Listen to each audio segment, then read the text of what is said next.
Ratusan aparat sipil negara atau ASN yang bekerja di lingkungan kantor Wali Kota Bitung Selasa 26 April 2022 berhamburan dari ruang kerja masing-masing. Para ASN ini mencoba menyelamatkan diri saat mendengarkan bunyi panjang sirene yang ditiupkan dari kantor Badan Penanggulangan Bencana Daerah Kota Bitung. Sirene panjang itu dibunyikan oleh BPBD Kota Bitung dalam rangka simulasi bencana gempa 8,0 magnitudo yang dilakukan oleh BPBD di lingkungan kantor Wali Kota Bitung dalam rangka Hari Bencana Nasional 26 April 2022.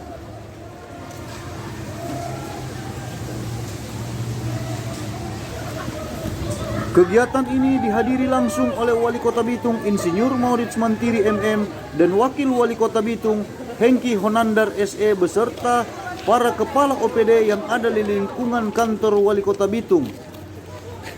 Wali Kota Bitung Insinyur Maurits Mantiri mengikuti langsung seluruh proses penyelamatan korban dari lantai 4 gedung kantor Wali Kota Bitung hingga tuntas.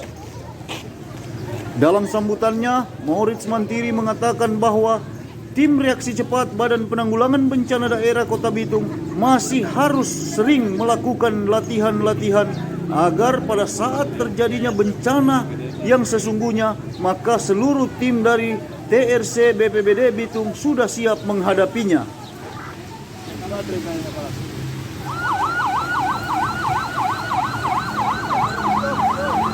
Kegiatan yang dilakukan oleh Badan Penanggulangan Bencana Daerah Kota Bitung ini juga didukung oleh Dinas Kesehatan dan Satuan Polisi Pamong Praja dan Pemadam Kebakaran Kota Bitung.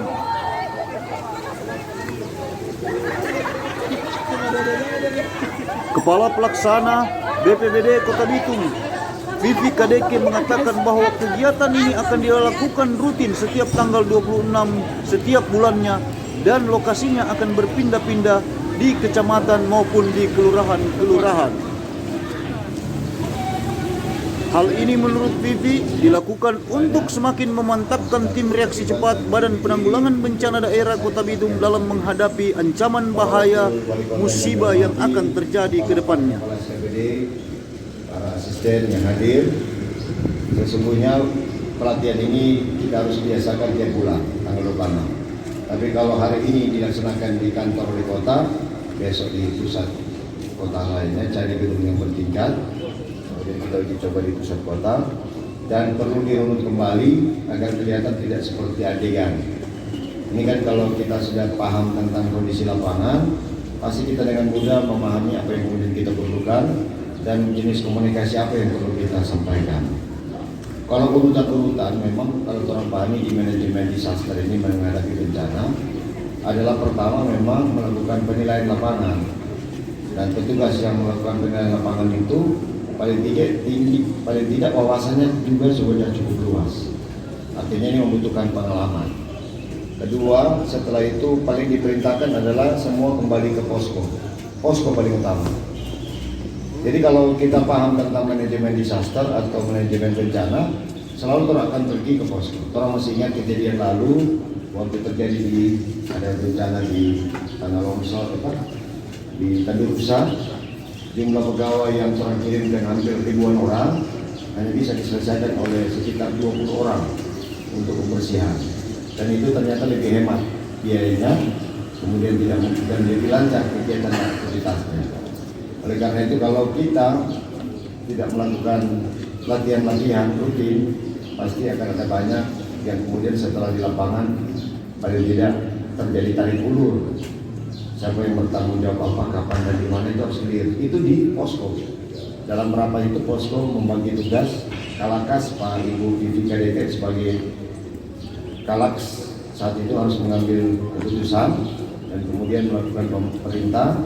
Dan sifat perintahnya ini adalah mutlak, tidak boleh diganggu-gugat lagi, dan hanya yang diperlukan kepada kita sekalian adalah merunut. SOP itu standar operasi prosedur wajib dipahami.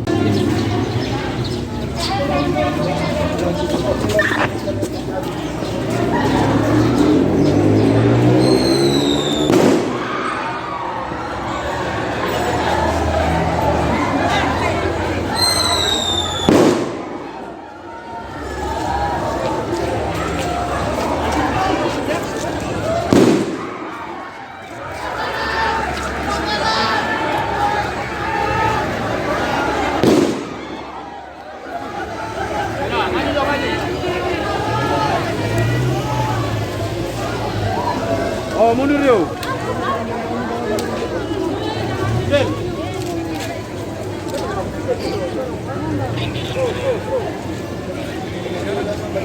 Terjadi di kantor Wali Kota Bitung, semua pegawai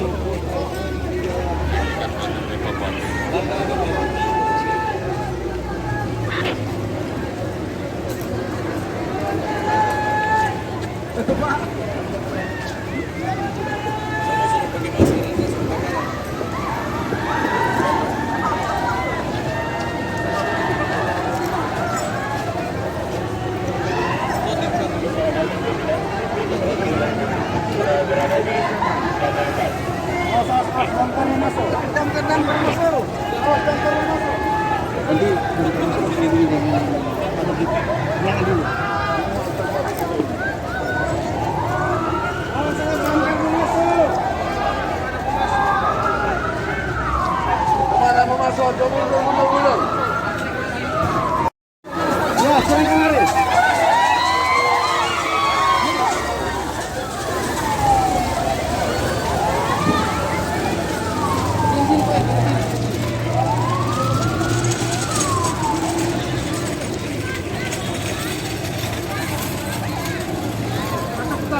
Yo.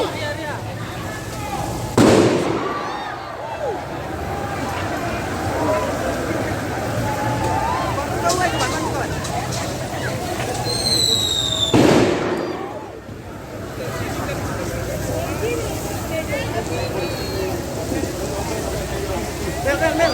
Kita ganti foto sana.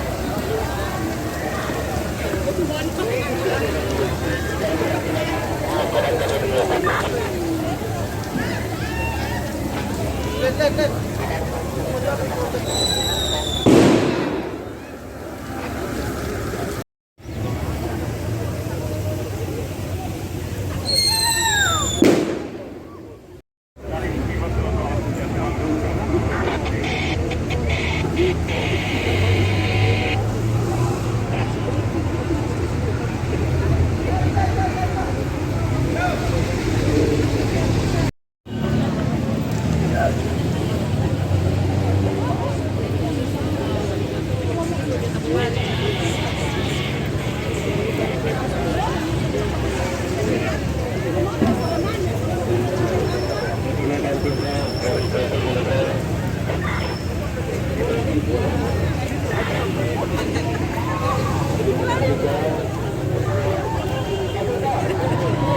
Laporkan kondisi di Kecamatan Krian, Malaman Jombang, bagaimana?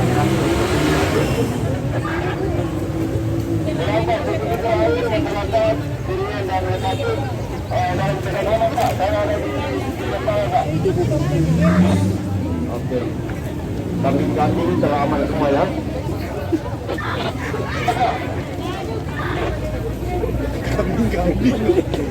Bersawat. Boleh ketemu apa?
Neng suruh bawa yang lain, kata dia itu dari bawah ambil.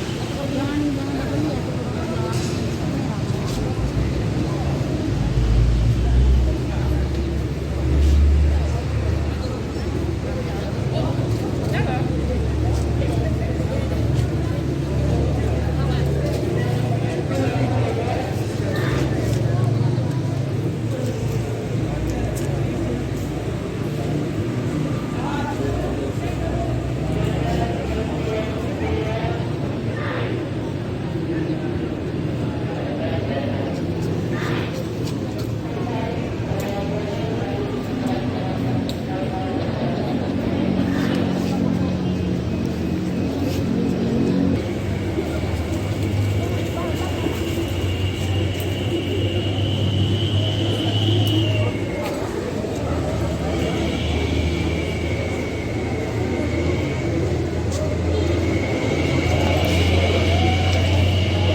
Kalau itu tidak dianggap sebagai kejadian sesungguhnya, ketika terjadi kejadian sesungguhnya dengan kondisi yang kemudian tidak kita perhitungkan dan prediksikan, kita sulit mengambil DP nama korektif, action di lapangan yang akan menyesuaikan dengan kondisi itu. Mas, dan ada PT Agro. Oh, jadi hari ini bukan cuma di Pemkot, Bu? Ya, ada beberapa lokasi, kemudian di Kelurahan Wangurer juga mereka melaksanakan membunyikan lonceng gereja dan tenteng koreng. Nah, instansi yang terlibat selain BPBD, siapa-siapa, Bu, dalam bagian ini? Yang hari ini khusus yang di kantor wali kota ini ada Dinas Kesehatan, ada SP3, ada Damkar, kemudian BPBD dan Bitung Rescue. Ini rutin digelar setiap bulan. Kalau Tanggal 26. sebelumnya tanggal 26 setiap tahun, tetapi sejak rakor kemarin yang dilaksanakan di Ruang Sarundayang, setiap bulan akan dilaksanakan pelatihan yang sama. Untuk kedepannya, Bu, untuk kedepannya BPBD sendiri menyasar wilayah mana lagi, Bu, untuk bulan depan? Kalau bulan depan kita akan ke Batu Putih, ya, Nah, yang sangat berpotensi. dalam latihan hari ini, Bu, apa yang jadi kendala? Ada kendala nggak? Ya, kendalanya memang persiapan sih kemarin kita mungkin dalam ruang yang kecil khusus BPBD dan Bitung Rescue. Tetapi setelah hari ini skenario-nya bertambah sehingga ada skenario adegan-adegan mungkin yang agak kaku dijalankan itu. Oke, terima kasih, Bu. Oke, makasih. Apa ya?